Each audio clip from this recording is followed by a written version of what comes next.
Bəxtim üçün yüreğine bağışlayan anacan.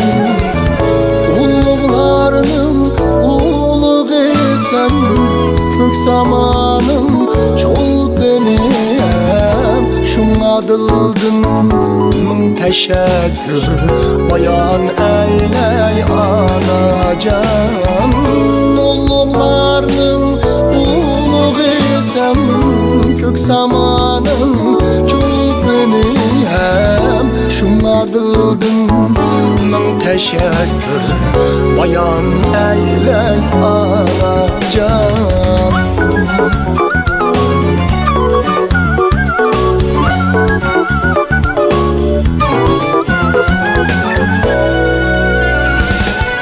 Sansız tünlerini ötküzdüm, düşügümni tevredim. Vücudumdan ak sütni verdim, ola sen emidim. Koştum beni katarga, ecr bilen ihlas kılıp. Mendin kütken ümidimni aklaylayman anacan. Koştum beni katarga, ecr bilen ihlas kılıp.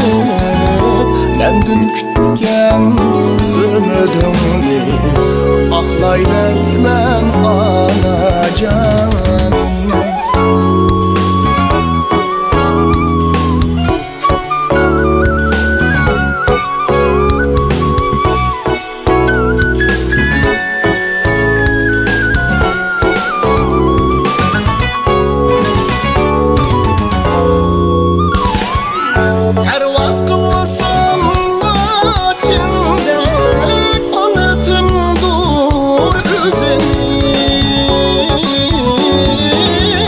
Günler kısa çöleşti de yol başımdır sözünüz.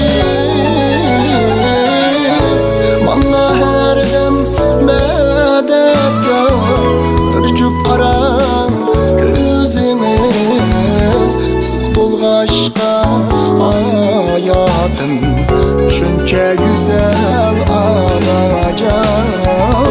Bana her dem medetkar bir cüp karan gözümüz. Siz bulgaçka hayatım şunca güzel anacan. Siz bulgaçka hayatım şunca güzel anacan.